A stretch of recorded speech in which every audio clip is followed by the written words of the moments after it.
ونساء واتقوا الله الذي تساءلون به والأرحام إن الله كان عليكم رقيبا وإن أصدق الحديث كتاب الله وخير الهدي هدي محمد صلى الله عليه وسلم وشر الأمور محدثاتها وكل محدثة بدعة وكل بدعة ضلالة وكل ضلالة في النار. أما بعد قال الله تعالى في كتابه الكريم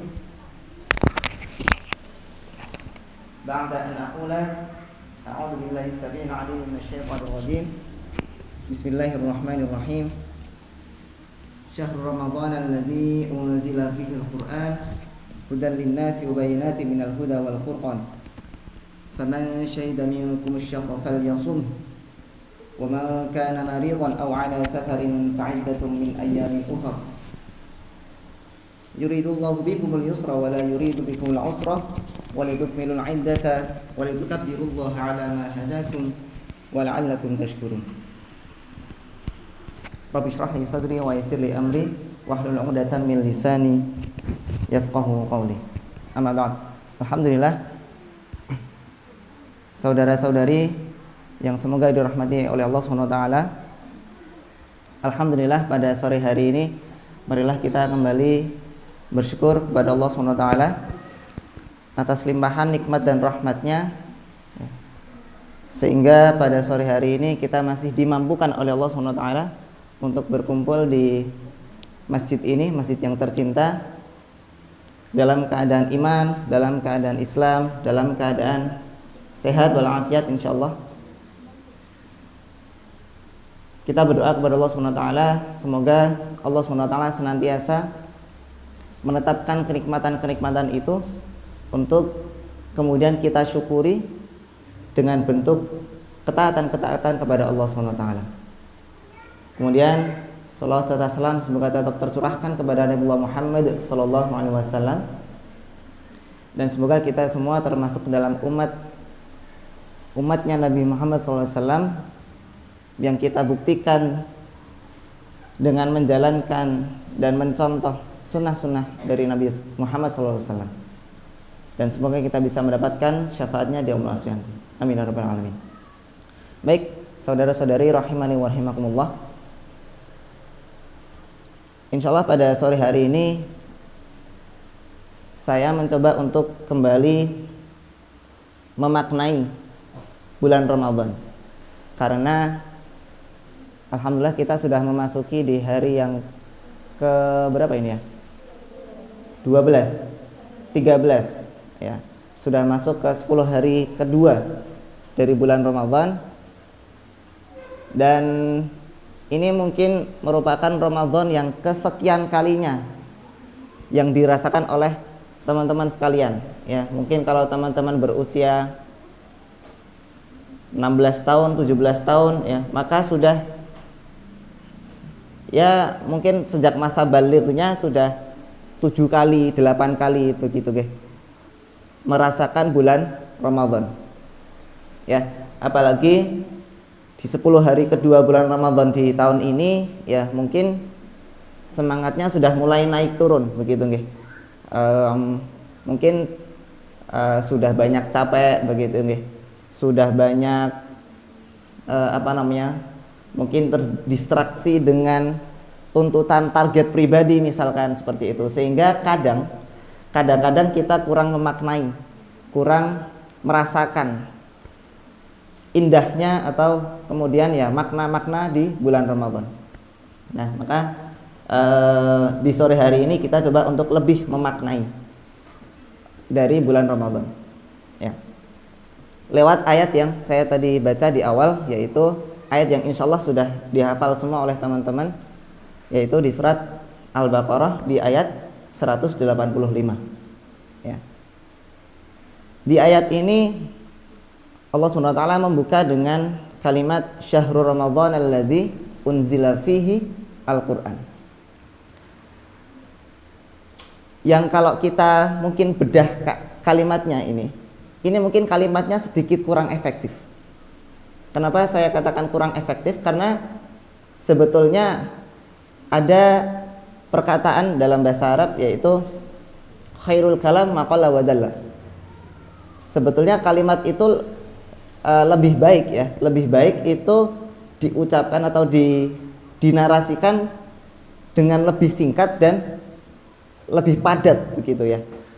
Ya, kalau bisa singkat, padat, jelas ya. Maka sebetulnya mungkin kita bisa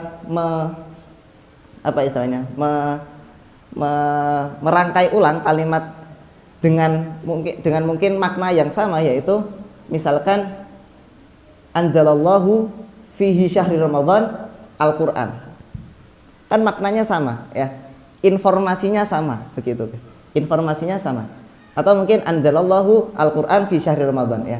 Informasinya kan kurang lebih sama. Kalau diartikan begitu ya. Kalau diartikan ya, Al-Qur'an diturunkan atau Allah menurunkan Al-Qur'an di bulan Ramadan ya. Tetapi Allah Subhanahu wa taala tidak memakai kalimat itu ya, tidak memakai kalimat anzalallahu fihi syahri Ramadan Al-Qur'an ya, tidak memakai kalimat itu. Berarti sebetulnya ada makna tersendiri ya, ada makna tersendiri. Nah, di dalam bahasa Arab mungkin teman-teman sudah belajar bahwa kata pertama di dalam kalimat ya, kata pertama di dalam kalimat itu menjadi point of view ya, menjadi istilahnya menjadi titik pusat perhatian kita ya. Kalau ini dibedah secara nahwu itu kan ini adalah jumlah ismiyah ya, jumlah ismiyah ya. Berarti point of view kita atau pusat perhatian kita adalah pada mubtada'nya ya, pada mubtada'nya yang kemudian dijelaskan oleh khobarnya kan gitu ya. Nah, mubtada'nya di sini adalah syahrul Ramadan ya, syahrul Ramadan. Nah, jadi syahrul Ramadan ini adalah point of view-nya. Nah, maka dari ayat ini, dari kalimat ini saja kita bisa memaknai kembali ya. Ada pesan apa yang ingin diberikan oleh Allah Subhanahu wa taala lewat kalimat pertama syahrul Ramadan. Ya. Dan ini berbeda dengan ayat-ayat yang lain yang menjelaskan tentang bulan Ramadan. Dan bahkan kata Ramadan sendiri di dalam Al-Qur'an kan cuma disebutkan di ayat ini gitu. Cuma disebutkan di ayat ini. Jadi ya, mungkin kita perlu kembali memaknai ya. Ada pesan apa yang diberikan oleh Allah Subhanahu wa taala lewat kata pertama ini. Nah, kata Ramadan sendiri itu kan berasal dari kata Ramadhan ya, Ramad ya. Yang maknanya panas ya, yang maknanya panas. Ramadan maka bermakna panas yang sangat gitu ya. Panas yang sangat ya. Bayangkan Allah Subhanahu wa taala mendeskripsikan kata panas melalui daerah yang dulunya kan Al-Qur'an diturunkan di Jazirah Arab ya. Diturunkan di Jazirah Arab yang memang panas. Dan kemudian Allah Subhanahu wa taala mendeskripsikan kata yang sangat panas. Kebayang nggak bahwa panasnya ini ya luar biasa panas. Bahkan kalau misalkan orang Arab mengatakan kondisi di sini, kondisi tropis begitu di Indonesia itu kan mungkin menganggapnya dingin ya, padahal kita sudah merasanya panas. Bayangkan orang Arab yang sudah terbiasa panas mengatakan panas, itu panasnya seberapa? Panasnya pasti luar biasa panas. Nah, dan ternyata ketika Allah Subhanahu wa taala mendeskripsikan syahrul Ramadan yang maknanya sangat panas ini, alladzi unzila fihi Al-Qur'an. Ini kalau saya maknai ya, itu seperti Allah Subhanahu wa taala ingin, ini loh keadaan yang sangat panas, kemudian saya berikan obatnya, saya berikan kalau bahasa Inggrisnya itu relievernya,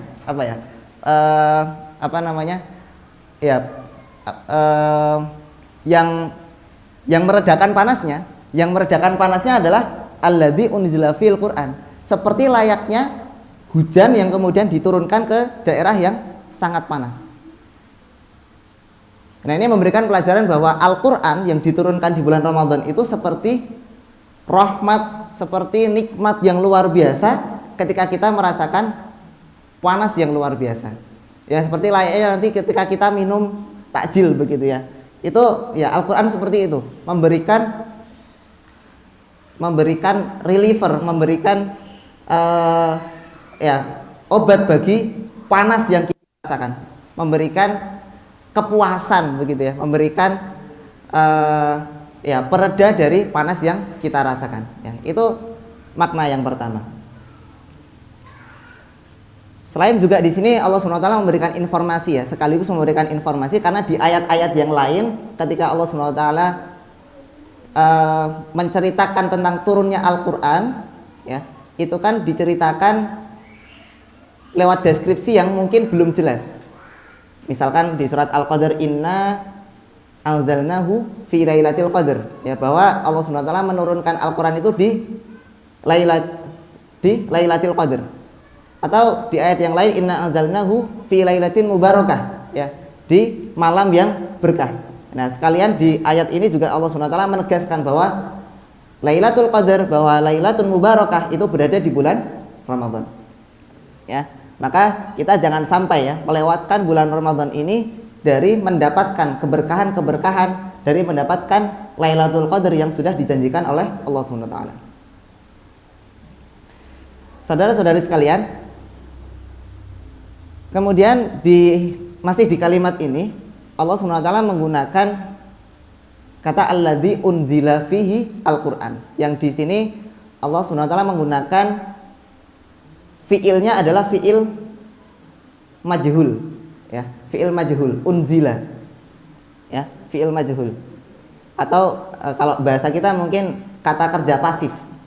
Kata kerja pasif maknanya apa? Bahwa objeknya menjadi subjek. Ya, artinya ya Al-Quran di sini objeknya menjadi subjeknya, bahwa di sini Allah SWT tidak fokus kepada siapa yang menurunkan, tetapi kepada apa yang diturunkan, yaitu Al-Quran. Jadi ini ingin memberikan pesan bahwa di bulan Ramadan ya, di bulan Ramadan seharusnya fokusan kita ya kepada Al-Quran, bukan kepada yang lain. Fokusannya jangan sampai kita kehilangan fokus. Misalkan ya ketika di bulan Ramadan, mungkin kalau di luar sana nggak di pondok ini ya, banyak acara-acara buka bersama ya. Kadang fokusan kita menjadi buyar begitu ya ketika banyak ajakan-ajakan buka bersama. Nah, di dalam ayat ini Allah SWT memberikan pesan bahwa jangan kehilangan fokus dari Al-Quran di bulan Ramadan ini. Ya, fokusan kita tetap harus fokusan Al-Quran, terutama di bulan Ramadan ini, karena bulan Ramadan ini adalah waktu terbaik ya, waktu terbaik untuk kita kembali connect dengan Al-Quran, untuk kita kembali memperbaiki hubungan kita dengan Al-Quran. Ya, maka tidak heran ketika para ulama zaman dahulu sangat memfokuskan, sangat mengkhususkan bulan ini untuk Al-Quran ya, sampai khatam berkali-kali dan lain sebagainya ya. Baik dalam siamnya maupun dalam qiyamnya itu menghidupkan. Nah, jadi dari kalimat pertama ini Allah SWT memberikan ya pesan khusus kepada kita untuk kita kembali fokus dengan Al-Quran. Kemudian saudara-saudari sekalian,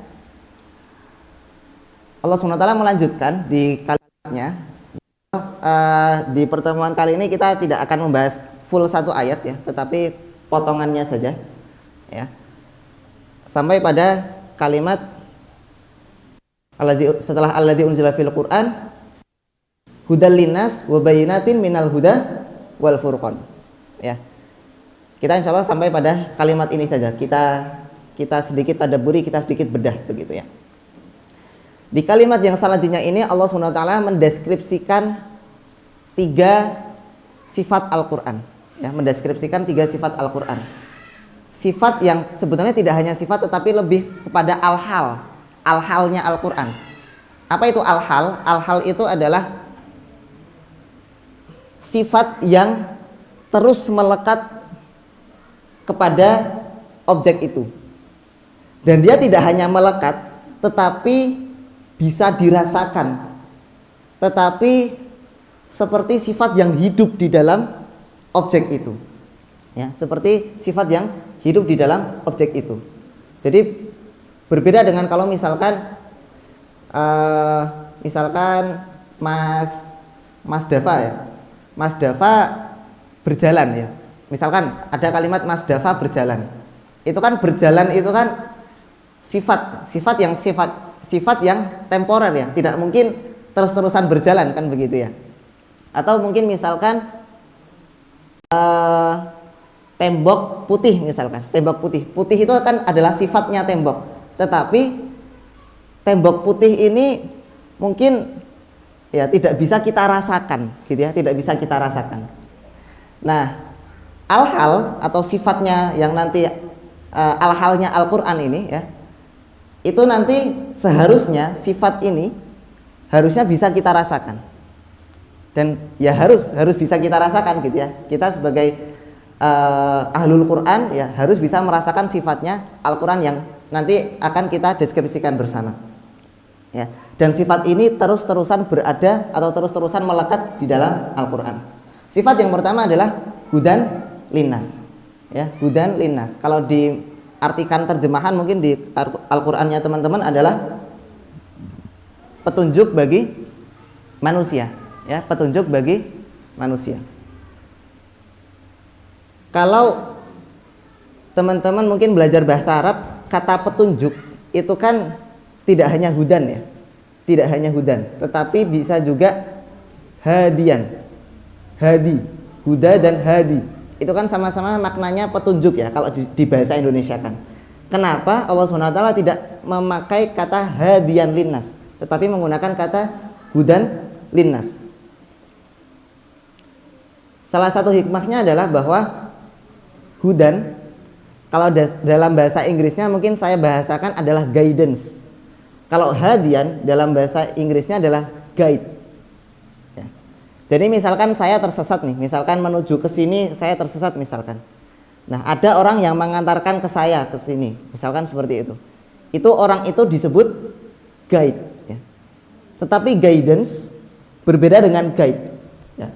Guidance itu konsepnya lebih menyeluruh. Dia tidak hanya menunjukkan ya, tidak hanya menunjukkan ke sini, tapi juga memberikan arahan yang detail. Misalkan nanti belok ke kanan, hati-hati di sebelah kanan ada lubang. Nah, itu guidance tuh. Karena tidak hanya memberikan arah tapi juga memberikan warning, peringatan. Nah, maka Al-Qur'an sebagai hudan itu sifatnya guidance. Sifatnya nurun ala nur. Sifatnya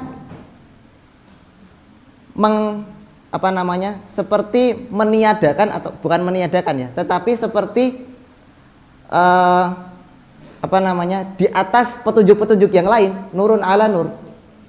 Jadi layaknya kalau misalkan cahaya lampu ini siang-siang begitu, kan seperti tidak berguna cahaya lampunya ya, kalah oleh cahaya matahari. Nah, itu nurun ala nur seperti itu.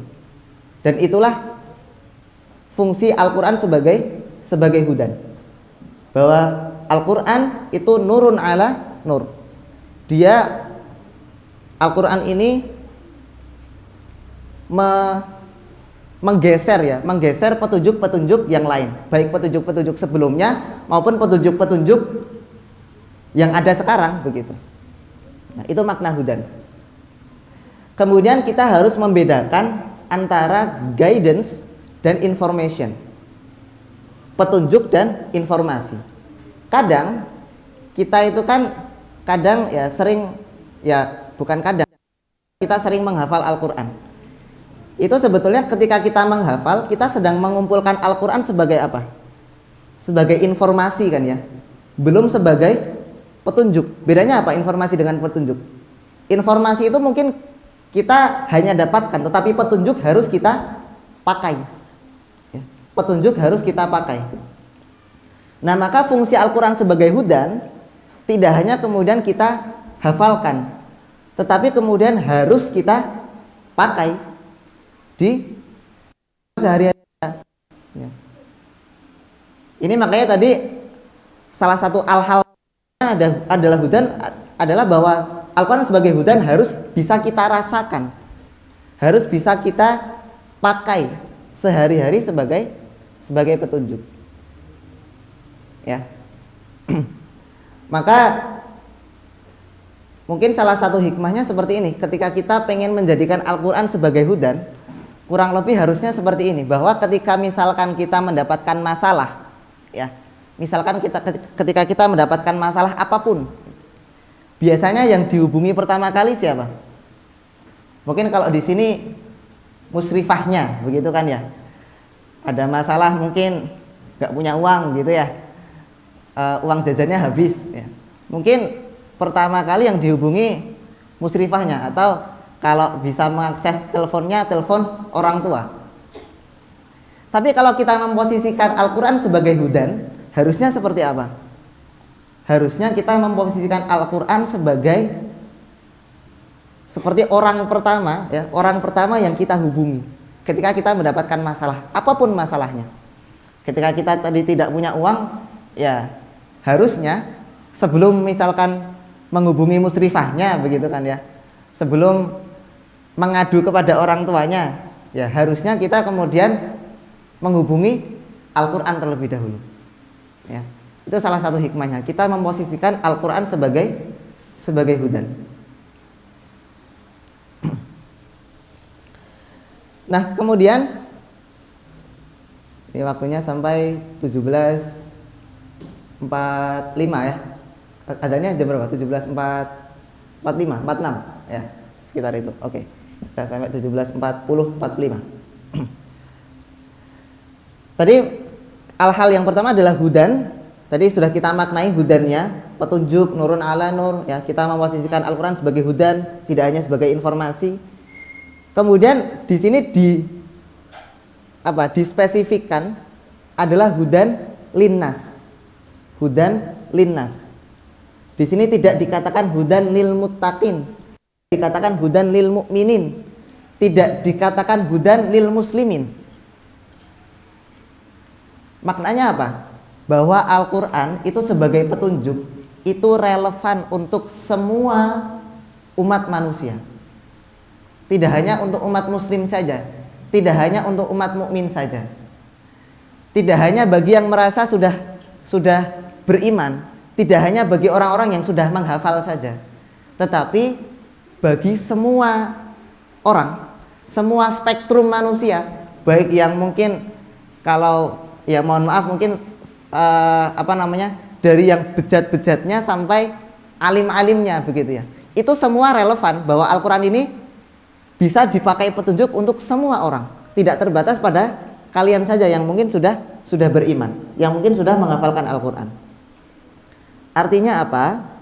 Kita jangan sampai membatasi pesannya Al-Quran ini untuk di kalangan kita saja, untuk di kalangan orang yang sudah mengimaninya saja, bahwa kita harus menyampaikan pesan-pesan petunjuknya Al-Quran ini ya ke semua orang. Semua orang. Kita ketemu di jalan misalkan, teman-teman misalkan pulang mudik, ya, naik kendaraan umum, ya, bersanding dengan ibu-ibu, begitu kan ya, ibu-ibu ngobrol-ngobrol, kemana gitu kan ya. Nah, teman-teman sempatkan untuk menunjukkan akhlaknya teman-teman kepada ibu-ibu itu. Walaupun kita nggak tahu ibu-ibu itu sudah beriman dengan Al-Quran atau belum, ya, mungkin taraf membaca Al-Qurannya seperti apa, kita nggak peduli. Yang kita pedulikan adalah kita harus membawa pesan-pesan petunjuknya Al-Quran ini kepada siapapun, ya. Dan bahkan terkhusus di bulan Ramadan ini, jangan sampai kita merasakan manfaatnya Al-Quran ini untuk diri kita pribadi. Karena di sini Al-Quran mengajarkan Al-Quran saja sebagai hudan linnas. Kalau kita mau meniru apa isinya Al-Quran, berarti kita juga harus memberikan manfaat untuk linnas juga dong. Terutama di bulan Ramadan. Seringkali kan di bulan Ramadan kita punya targetnya apa? Target mengkhatamkan Al-Quran, target murojaah, ya, target ziyadah dan lain sebagainya. Itu bagus, itu bagus untuk kemudian diri kita sendiri. Tapi jangan pernah kita lupakan target-target di bulan Ramadan untuk berbuat manfaat kepada orang lain. Contohnya apa? Ya alhamdulillah mungkin teman-teman di sini difasilitasi untuk kegiatan-kegiatan sosial, berbagi untuk tetangganya ya. Iftar ya, membagi iftar, membagi buka bersama, atau mungkin besok-besok membagi zakat fitrah. Nah, itu adalah salah satu ikhtiar kita untuk memberikan manfaat linnas begitu ya. Itu jangan sampai ketinggalan ya. Itu jangan sampai ketinggalan di bulan Ramadan ini. Mohon maaf, ada pesan dari Ibu.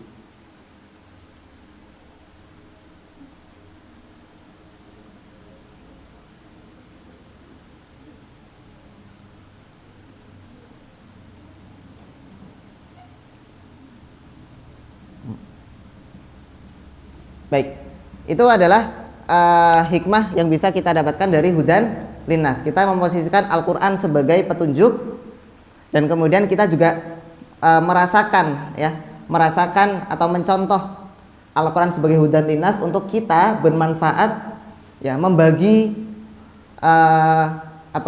keuntungan-keuntungan yang kita rasakan, membagi hikmah-hikmah yang kita dapatkan dari Al-Quran itu kepada semua manusia. Hal yang kedua dari Al-Quran adalah wabayyinatin minal huda. Ya, wabayyinatin minal huda. Kalau di Al-Quran terjemahan mungkin diterjemahkan adalah penjelasan-penjelasan dari petunjuk itu. Tapi sebetulnya lebih dari penjelasan ya. Bayyinatin atau jamak dari bayyinatan itu adalah, kalau di bahasa Inggris itu, kalau di terjemahan bahasa Inggris itu seringkali dimaknainya malah clear proofs. Jadi tidak hanya penjelasan tapi bukti. Ya. Jadi Al-Quran selain mengandung petunjuk, itu juga mengandung bukti daripada petunjuk itu. Tidak hanya penjelasan tapi juga bukti. Ini berbeda dengan kitab-kitab sebelumnya. Contoh kitabnya Nabi Musa. Kitabnya Nabi Musa apa? Taurat ya, Taurat. Taurat diturunkan kepada Nabi Musa itu sebagai petunjuk. Tapi untuk meyakinkan orang-orang pada saat itu bahwa Taurat adalah petunjuk, Nabi Musa diberikan apa? Diberikan mukjizat kan ya? Diberikan mukjizat bentuk yang lain. Bentuk selain kitabnya, yaitu dengan tongkatnya ya, yaitu dengan kemampuannya membelah lautan atas izin Allah dan seterusnya. Supaya kaumnya percaya bahwa Taurat itu adalah kitabullah. Jadi di zaman sebelum Al-Quran, kitab-kitab itu diturunkan sebagai petunjuk, tapi buktinya itu di dalam entitas yang lain. Berbeda dengan Al-Quran. Luar biasanya Al-Quran sebagai petunjuk, tetapi Allah SWT juga memberikan di dalam petunjuknya ini adalah bukti-bukti yang jelas.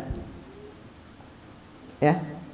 Dan Al-Quran tidak memerlukan petunjuk dari luar Al-Quran. Dari luar Al-Quran tidak membutuhkan. Walaupun mungkin di masa-masa akhir ini kan sudah banyak sains begitu ya, sudah banyak pembuktian sains yang membuktikan kebenarannya Al-Quran. Tetapi sebetulnya Al-Quran butuh nggak pembuktian dari sains? Tidak butuh. Karena 1400 tahun yang lalu ada pembuktian sains, Al-Quran sudah terbukti benar kan? Ya. Jadi Al-Quran tidak tergantung kepada pembuktiannya sains. Ada jurnal ini, jurnal itu yang membuktikan tentang isi Al-Quran, yang membuktikan tentang misalkan ayat-ayat yang berbicara tentang siklus air, ada ayat-ayat yang berbicara tentang embriologi, ada ayat-ayat yang berbicara tentang air laut dan lain sebagainya. Itu pembuktian-pembuktian sains sekarang sudah membuktikan. Tetapi apakah Al-Quran membutuhkan itu? Tidak. Karena 1400 tahun yang lalu Al-Quran sudah mengatakan itu. Ya. Nah, ini hebatnya Al-Quran sebagai petunjuk dan juga meyakinkan bahwa Al-Quran ini adalah petunjuk itu. Sudah ada buktinya. Dan buktinya tidak hanya satu, jamak ya, wabayyinatin minal huda. Terkait clear proofs ya, terkait clear proofs atau bukti yang jelas. Ini kita harus membedakan antara jelas dan simple. Harus membedakan antara jelas dan simple. Maksudnya begini, saya analogikan, teman-teman kalau misalkan mendengar kalimat matematis 2 tambah 2 sama dengan 4. Itu jelas enggak? Jelas. Simple enggak? Simple. Ya. Tetapi kalau misalkan saya cerita tentang proses misalkan embriologi di kedokteran. Ya.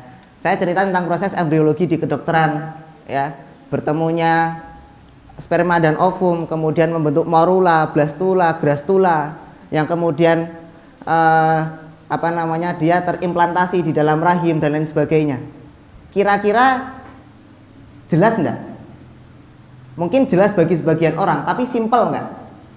Tidak akan simple. Tidak akan simple. Nah, Al-Qur'an, kita perlu pahami bahwa Al-Qur'an memberikan bayinatan, memberikan pembuktian, itu adalah pembuktian yang jelas. Jelas, tidak harus simple. Artinya apa? Kalau teman-teman pengen ketemu, misalkan nih teman-teman ragu, ini buktinya Al-Quran benar apa sih?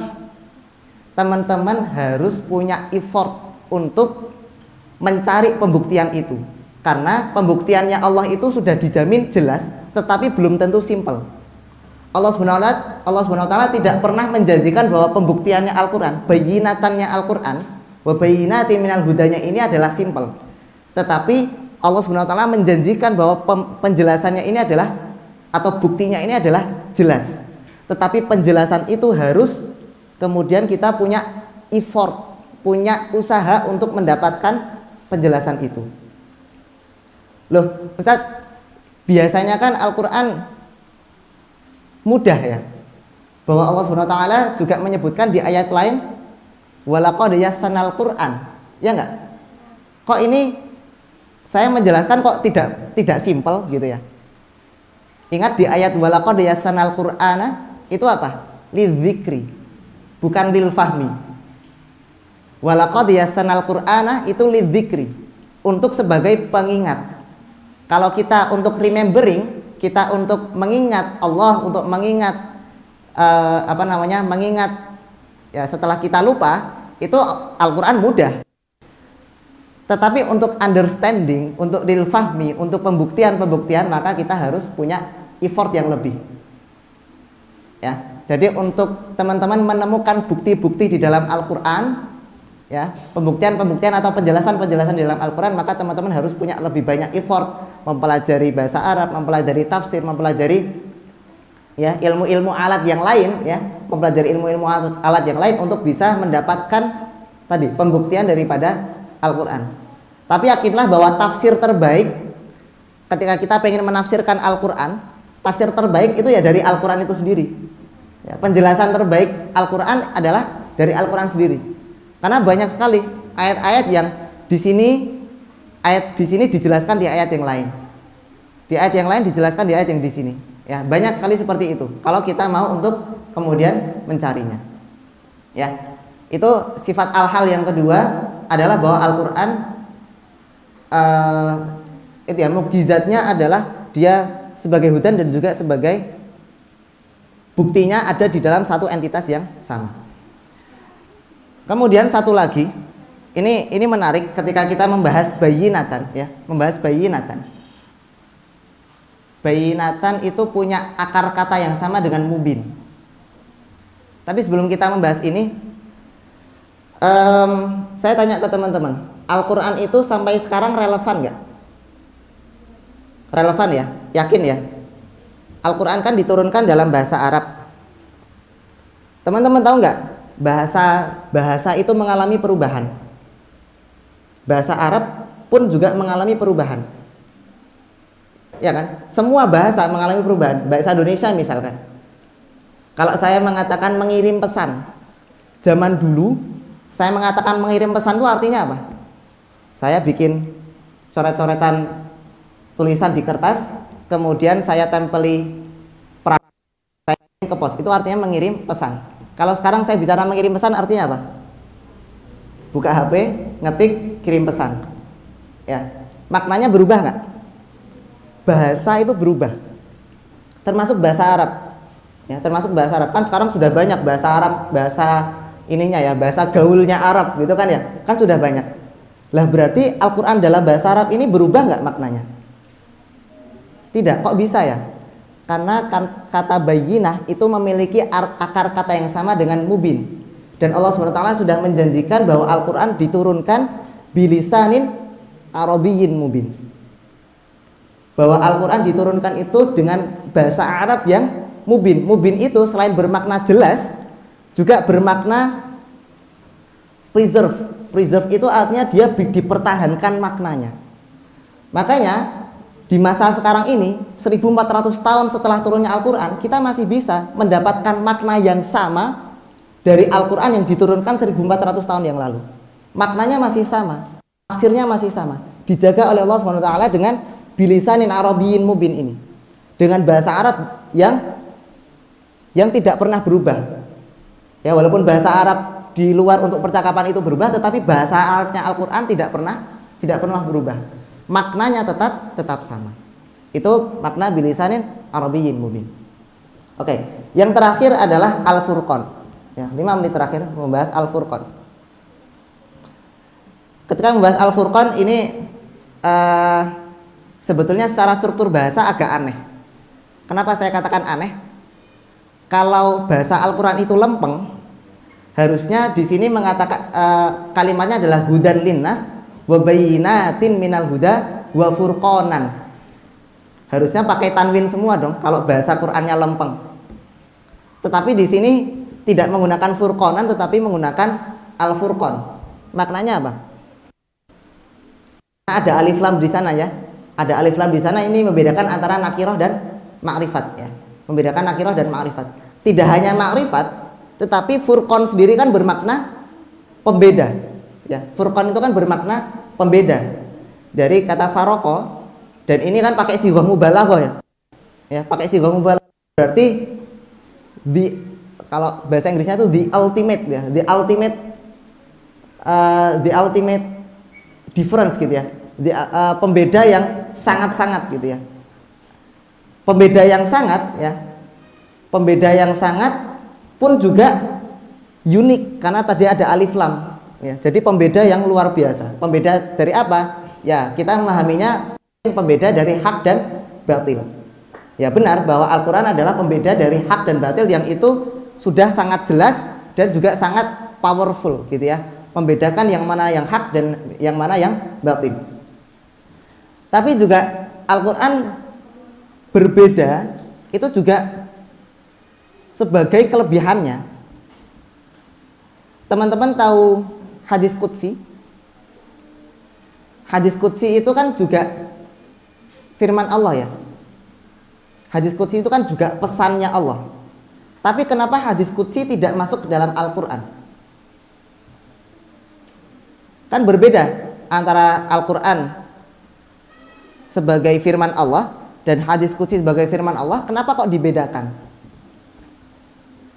Ya karena kalau hadis qudsi itu masih ada campur tangannya Nabi Muhammad SAW dalam membuat redaksinya. Walaupun pesannya dari Allah, tetapi redaksinya, pesan-pesannya itu dari Nabi Muhammad SAW. Berbeda dengan Al-Quran, pesannya dari Allah, langsung redaksinya pun juga dibuat oleh Allah SWT. Makanya berbeda bahasanya Al-Quran dengan bahasa hadis berbeda. Ya saya pernah dapat cerita saja karena saya bukan ahli bahasa ya. Ada seorang ahli bahasa yang kemudian menjabarkan gitu ya, kalimat-kalimat di dalam Al-Quran dikumpulkan, kalimat-kalimat di dalam hadis dikumpulkan, apalagi dengan teknologi zaman sekarang ya, teknologi artificial intelligence dan lain sebagainya. Ternyata artificial intelligence pun ya itu bisa mendeteksi bahasanya Al-Quran dan bahasa itu ternyata completely different. Ternyata sangat-sangat berbeda. Kenapa kok bisa berbeda? Karena Al-Quran bukan bahasanya manusia. Dan bayangkan di orang Arab zaman dahulu yang mereka adalah penyair dan lain sebagainya ya, mereka paham bahasanya Arab tuh paham. Itu ya pasti akan menyadari bahwa Al-Quran ini bukan bahasanya manusia, tetapi itu langsung dari Allah SWT.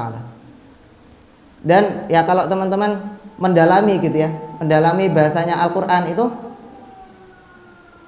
Ya, itu nanti akan banyak simetrisitas kan ya. Ada banyak simetrisitas di dalam Al-Qur'an. Kata ini disebutkan sekian dalam Al-Qur'an, itu keteraturan itu pasti datangnya dari Allah Subhanahu wa taala.